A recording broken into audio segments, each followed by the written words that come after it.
अस्सलाम वालेकुम बेटा।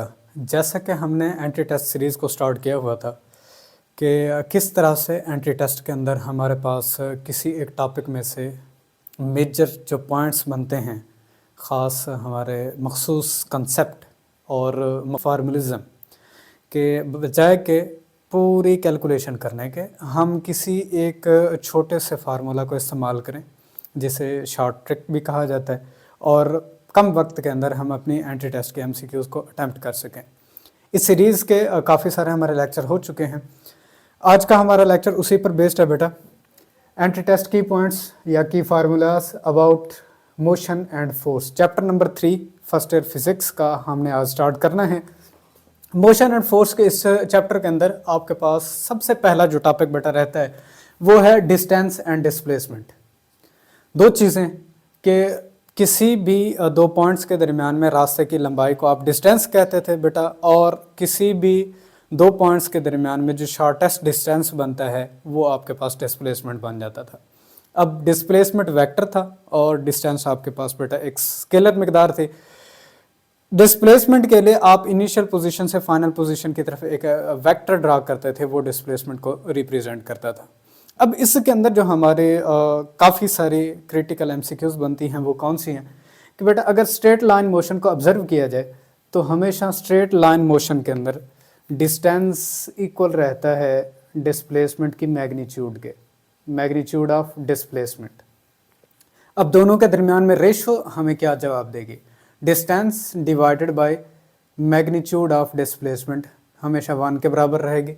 या आप इसको रिवर्स कर लें, डिस्प्लेसमेंट की मैग्नीट्यूड इसको जब बेटा डिस्टेंस पर तकसीम करेंगे, डिवाइड करेंगे, तब भी ये 1 के बराबर बनेगा। तो स्ट्रेट लाइन मोशन के अंदर आपने ये ऑब्जर्व करना है।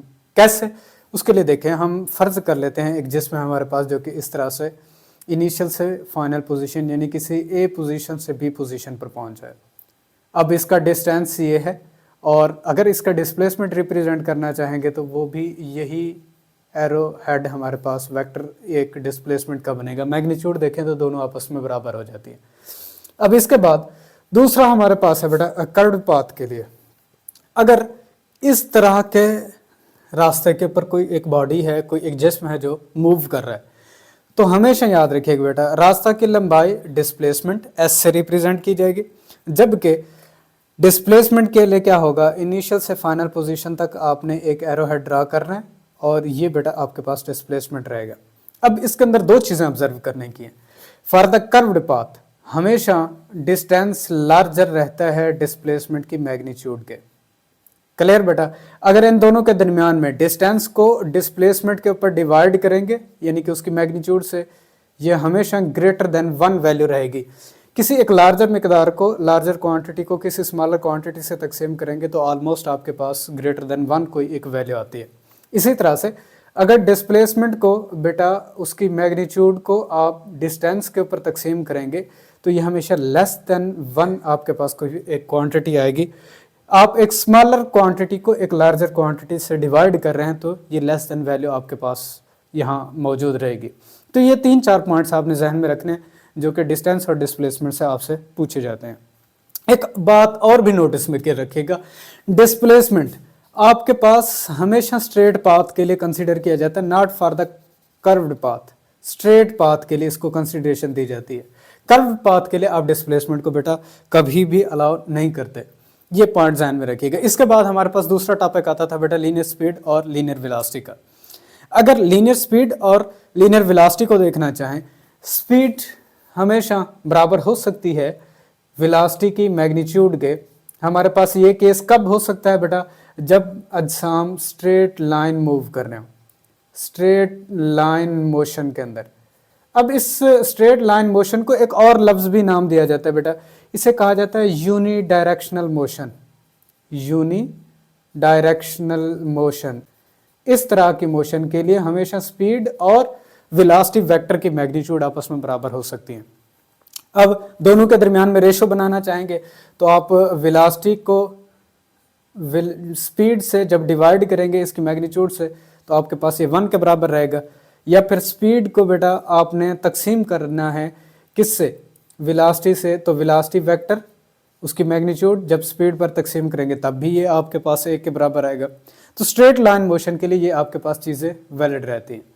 अब इधर आ जाए, अगर हम देखना चाहें कि हमारे पास स्पीड ये हमेशा लार्जर रहेगी वेलोसिटी वेक्टर के मैग्नीट्यूड से, कब? जब पाथ हमारे पास बेटा कर्व्ड हो, पाथ हमारे पास कर्व्ड हो, कर्व मोशन के अंदर ये हमारे पास सिंपलर स्पीड हमेशा लार्जर रहती है। एक और बात भी आपने अक्सर देखा होगा किसी गाड़ी के लिए, कार वगैरह के लिए, उसके जो मीटर की सुई है बेटा, नीडल होती है, ये किसको रिप्रेजेंट करती है? कभी वेलोसिटी को रिप्रेजेंट नहीं करती, ठीक है बेटा, ये इंस्टेंटेनियस स्पीड को बता रही होती है, इंस्टेंटेनियस स्पीड। क्लियर? अब यहां से देखें बेटा, आप स्पीड और वेलोसिटी वेक्टर की मैग्नीट्यूड अगर इन दोनों के दरमियान में रेशो बनाएंगे तो लार्जर देन 1 आपके पास कोई एक क्वांटिटी होगी, क्योंकि एक लार्जर क्वांटिटी को स्मॉलर क्वांटिटी पर डिवाइड किया जा रहा है। अगर आप इसको रिवर्स कर लेंगे तो रिवर्स में वेलोसिटी वेक्टर उसकी मैग्नीट्यूड जब इसको स्पीड पर तकसीम करेंगे ये लेस देन 1 आपके पास एक वैल्यू आएगी। तो इसीलिए मैंने ये पॉइंट के वेलोसिटी और स्पीड के दरमियान में अगर रेशो बनाना चाहेंगे, हो सकता है ये 1 के बराबर भी हो जाएंगे, हो सकता है ये 1 से कम भी हो। तो ये 3 केसेस आपने जहन में रखने हैं। इसके बाद हमारे पास एवरेज वेलोसिटी और एवरेज स्पीड के दरमियान में रिलेशन आया था। एवरेज स्पीड हमेशा लार्जर रहती है एवरेज वेलोसिटी की मैग्नीट्यूड से। वी एवरेज यानी कि स्पीड ये लार्जर रहेगी बेटा वेलोसिटी एवरेज के मैग्नीट्यूड से, कब? जब पाथ कर्व्ड हो, पाथ कर्व्ड हो या कोई एक बॉडी बेटा सर्कुलर ट्रैक के ऊपर हरकत कर रही हो। दूसरा हमारे पास इसका, अगर वी एवरेज और वेलोसिटी एवरेज के वेक्टर और उसकी मैग्नीट्यूड यानी कि इनका रेशो बनाना चाहेंगे, ये हमेशा लार्जर देन 1 आपके पास कोई एक क्वांटिटी होगी। अब इसको बेटा रिवर्स करेंगे, यानी कि वेलोसिटी एवरेज के वेक्टर की मैग्नीट्यूड जब आप उसको एवरेज स्पीड के ऊपर तकसीम करेंगे तो ये लेस देन 1 आपके। अब इक्वालिटी का रिलेशन कब आता है? जब आपके पास बेटा पाथ स्ट्रेट हो। स्ट्रेट पाथ में हमेशा वी एवरेज, एवरेज स्पीड बराबर हो जाती है वेलोसिटी एवरेज की मैग्नीट्यूड के, दोनों आपस में बराबर हो जाएंगे। आपने इनकी रेशो को चेक करना है तो रेशो भी आपके पास 1 आ जाएगी। तो ये 2 बातें आपने जहन में रखनी है। इसके बाद हमारे पास बेटा इंस्टेंटेनियस स्पीड और इंस्टेंटेनियस वेलोसिटी की मैग्नीट्यूड के दरमियान में रिलेशनशिप अगर देखना चाहें, ये इंस्टेंटेनियस स्पीड हमेशा इंस्टेंटेनियस वेलोसिटी की मैग्नीट्यूड के बराबर कब आएगी? जब पाथ स्ट्रेट लाइन हो, पाथ स्ट्रेट हो, यूनिडायरेक्शनल पाथ हो, उस केस के अंदर इंस्टेंटेनियस स्पीड हमेशा इंस्टेंटेनियस वेलोसिटी के मैग्नीट्यूड के बराबर आ जाती है। अब इन दोनों के दरमियान में रेशो को देखना चाहेंगे, वो रेशो भी बेटा आपके पास 1 आ जाती है। अगर आपके पास पाथ कर्व्ड हो तो कर्व्ड पाथ के लिए ये दोनों एक दूसरे से डिफरेंट हो जाएंगी। तो वी इंस्टेंटेनियस यानी कि स्पीड इंस्टेंटेनियस ये लार्जर आपके पास रहती है वी इंस्टेंटेनियस, और वेक्टर यानी कि वेलोसिटी इंस्टेंटेनियस आपके पास हो तो ये हमेशा स्मॉलर रहती है इंस्टेंटेनियस स्पीड से।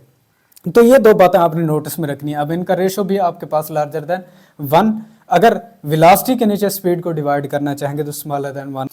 अगर तो आपके पास इन दोनों का रेशो 1 के बराबर आ रहा हो, यानी कि इंस्टेंटेनियस स्पीड और इंस्टेंटेनियस वेलोसिटी और उसकी मैग्नीट्यूड, जब इन दोनों का रेशो बनाएंगे तो ये 1 के बराबर कब आता है?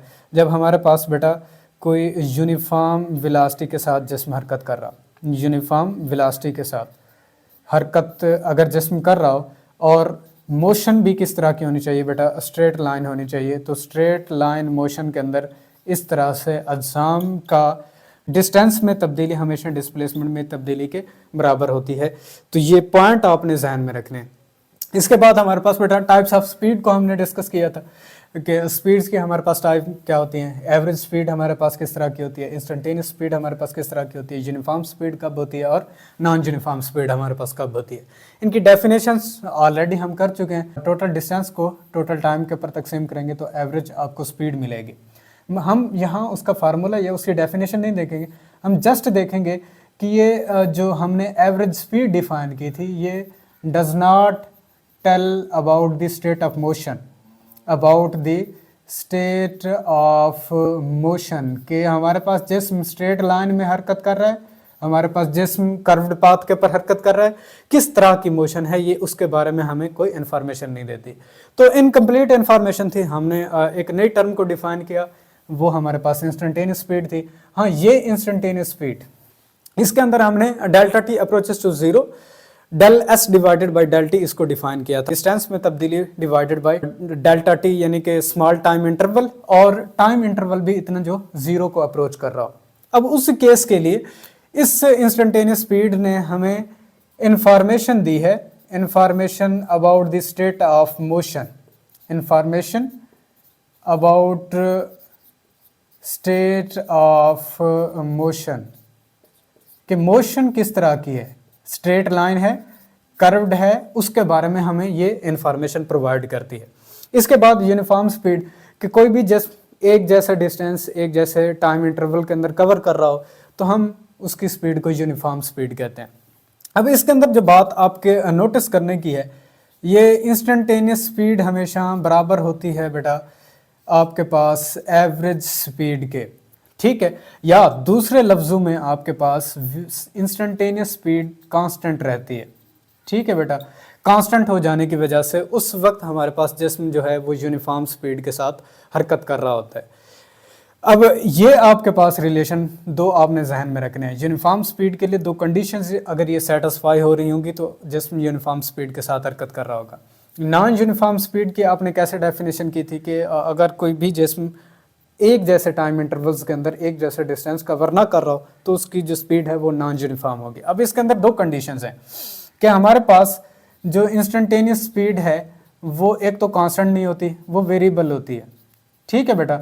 और इसी बिहाव पर जो इंस्टेंटेनियस स्पीड है ये कभी भी इक्वल नहीं होती वी एवरेज के, यानी कि एवरेज स्पीड के। ये दो कंडीशंस उस वक्त फुलफिल नहीं हो रही होती तो हम कहते हैं कि जिस्म नॉन यूनिफॉर्म स्पीड के साथ हरकत कर रहा है। अब टाइप्स ऑफ वेलोसिटी भी आपके पास बन गई थी कि आपके पास एक एवरेज वेलोसिटी है, फिर इंस्टेंटेनियस वेलोसिटी है, फिर आपके पास यूनिफॉर्म वेलोसिटी है, फिर वेरिएबल वेलोसिटी है। तो एवरेज वेलोसिटी को कैसे डिफाइन करते थे कि टोटल डिस्प्लेसमेंट को टोटल टाइम इंटरवल के ऊपर डिवाइड कर लें तो एवरेज वेलोसिटी आपको मिल जाएगी। अब इसके अंदर वही डेफिशिएंसी थी, not tell about the state of motion, ये भी स्टेट ऑफ मोशन के बारे में कोई इन्फॉर्मेशन नहीं देती थी, ठीक है बेटा। इसीलिए हमें इनकम्प्लीट इन्फॉर्मेशन इसके अंदर लगी, हमें एक नई टर्म डिफाइन करनी पड़ी, वी इंस्टेंटेनियस यानी कि इंस्टेंटेनियस वेलोसिटी। अब इसको कैसे डिफाइन करते थे कि del D divided by del T, displacement में स्मॉल चेंज को टाइम में तब्दीली यानी कि चेंज से तकसीम करना, और टाइम इंटरवल भी इतना शॉर्टर हो कि वो जीरो को अप्रोच कर रहा हो। अब ये हमें स्टेट ऑफ मोशन के बारे में इंफॉर्मेशन देता है, information about state of motion, about state of motion, किस तरह की मोशन है उसके बारे में ये लाजमी तौर पर हमें इंस्टेंटेनियस वेलोसिटी इंफॉर्मेशन देती है। इसके बाद यूनिफॉर्म वेलोसिटी, कि अगर तो कोई जिस्म एक जैसा डिस्प्लेसमेंट एक जैसे टाइम इंटरवल्स के अंदर कवर कर रहा हो तो उसकी वेलोसिटी हमारे पास बेटा यूनिफॉर्म वेलोसिटी कहलाती है। अब इसमें वी इंस्टेंटेनियस, कि हमारे पास जो इंस्टेंटेनियस वेलोसिटी है वो कांस्टेंट हो जाती है, तब हम कहते हैं कि बॉडी यूनिफॉर्म वेलोसिटी के साथ हरकत कर रहा है। इंस्टेंटेनियस वेलोसिटी हमेशा उसकी एवरेज वेलोसिटी के बराबर हो जाती है, तब हमारे पास वो जिस्म यूनिफॉर्म वेलोसिटी के साथ हरकत कर रहा होता है। वेरिएबल वेलोसिटी में अगर तो जिस्म एक जैसे टाइम इंटरवल्स में एक जैसा डिस्प्लेसमेंट ना कवर कर रहा हो तो हम कहते हैं कि उसकी वेलोसिटी वेरिएबल है। अब इसमें इंस्टेंटेनियस वेलोसिटी कभी कांस्टेंट नहीं होती, ये कांस्टेंट नहीं है, और कांस्टेंट ना हो जाने की वजह से ये इंस्टेंटेनियस वेलोसिटी कभी भी बॉडी की एवरेज वेलोसिटी के इक्वल नहीं होती, ये दोनों आपस में बराबर नहीं होती है। तो ये दो कंडीशंस आपने जहन में रखनी है जो कि आपकी वेलोसिटी के लिहाज से कम्पिटिटिव एग्जाम के अंदर आ सकती हैं। इसके बाद हमारे पास बेटा टर्म आती है रिलेटिव वेलोसिटी, कि कोई भी एक बॉडी है जो दूसरे बॉडी के लिहाज से मूव कर रहा है, एक की वेलोसिटी दूसरे के वेलोसिटी के लिहाज से क्या कुछ होगी या total velocity of the system क्या होगी, उस वक्त हम टर्म लफ्ज़ जो इस्तेमाल करते हैं रिलेटिव, कि किसके लिहाज से मोशन के अंदर है या कौन सा ऑब्जर्वर है जिसके लिहाज से स्टेट ऑफ रेस्ट है या स्टेट ऑफ मोशन है। अब वेलोसिटी का कंसेप्ट हमने वहाँ पर कैसे इस्तेमाल करना है, रिलेटिव वेलोसिटी के लिए वी रिलेटिव आपने दो कंडीशंस इस्तेमाल करनी है, V1 प्लस V2, यानी कि टू बॉडी सिस्टम है आपके पास। सिंपलर अगर आपने अंडरस्टैंडिंग करनी हो जो आपके तमाम तरह एफएससी फिजिक्स के अंदर इतना कुछ टू बॉडी सिस्टम आपको डिफाइन कराया गया है और उसी की कंसिडरेशन दी गई है। ये कंडीशन उस वक्त फुलफिल होती है जब आपके पास स्ट्रेट लाइन मोशन हो, यानी कि अजसाम एक ख़त मुस्तकीम में हरकत कर रहे हैं। तमाम जितने भी बॉडीज मोशन के अंदर हैं, टू बॉडी सिस्टम हमने कंसिडर किया था, ये एक स्ट्रेट लाइन में मूव कर रहे हैं।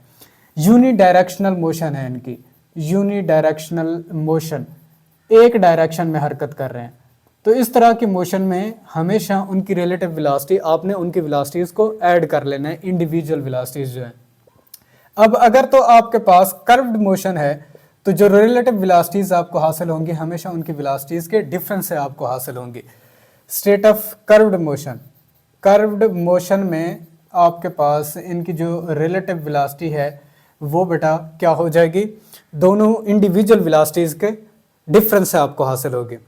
अब एवरेज स्पीड आपने कैसे फाइंड करनी है, पहला फार्मूला है एवरेज स्पीड के लिए total distance divided by total time. मतलब कि आपके पास कोई एक बॉडी है जो पहले कोई S1 फासला तय करती है, फिर S2, फिर S3 up to so on, किसी nth इंटरवल तक ये सारे के सारे फासला वो कवर करती है। और जो टाइम इंटरवल वो लेती है T1, T2, T3, यानी कि इतने टाइम इंटरवल यहाँ तक कवर करने के बाद वो अपने टोटल डिस्प्लेसमेंट कितना कवर करेगा और कितना कुछ उसने टाइम लिया है, वहाँ से आप उसकी एवरेज स्पीड फाइंड कर सकते हैं। अब अगर तो ये है कि फर्दर 2 स्टेप्स ने लिए हैं और इन 2 स्टेप्स के अंदर ये सारी कैलकुलेशंस आप परफॉर्म कर रहे हैं, तो उस वक्त फर्स्ट स्टेप उसका डिस्टेंस, दूसरे का डिस्टेंस, और फर्स्ट डिस्टेंस पर टाइम इंटरवल और दूसरे डिस्टेंस पर टाइम इंटरवल, इन दोनों को डिवाइड कर लेना है तो आपको एवरेज स्पीड मिल जाएगी। इसके बाद एवरेज स्पीड का एक रिलेशन आपने याद रखना है कि 2v1 v2 divided by v1 plus v2। ये कब वैलिड है कि अगर तो डिस्टेंसेस सेम हो, एक तो बेटा डिस्टेंसेस सेम अगर बॉडी कवर कर रही है, दूसरी कंडीशन है velocities are speeds are not same, velocities या स्पीड्स आर नॉट सेम। अगर स्पीड सेम नहीं है लेकिन जिस्म डिस्टेंस एक जैसे कवर कर रहा है तो आपने एवरेज स्पीड का ये रिलेशन इस्तेमाल करना है। दूसरा एवरेज स्पीड का रिलेशन आप अक्सर इस्तेमाल करते हैं कि स्पीड का मजमुआ और उनकी तादाद पर तकसीम करना है। यह हम कब इस्तेमाल करते हैं, टाइम इंटरवल एक जैसे हों, ठीक है बेटा, और स्पीड डिफरेंट होनी चाहिए। दूसरी कंडीशन है बेटा स्पीड्स आर डिफरेंट। अगर मुख्तलिफ हों तब हमारे पास रिलेशन किस तरह का रहता है, आपने जो एवरेज स्पीड फाइंड करनी है दोनों को सम करना है और उनकी तादाद पर तकसीम कर लेना है। तो ये था कुछ हमारे पास बेसिक कंसेप्ट जो कि आपने डिस्टेंस, डिस्प्लेसमेंट, स्पीड और वेलोसिटी के दरमियान में हमने देखने थे। इंशाल्लाह अपने नेक्स्ट लेक्चर के साथ हाजिर होंगे, तब तक के लिए इजाज़त दीजिए। अल्लाह हाफिज़।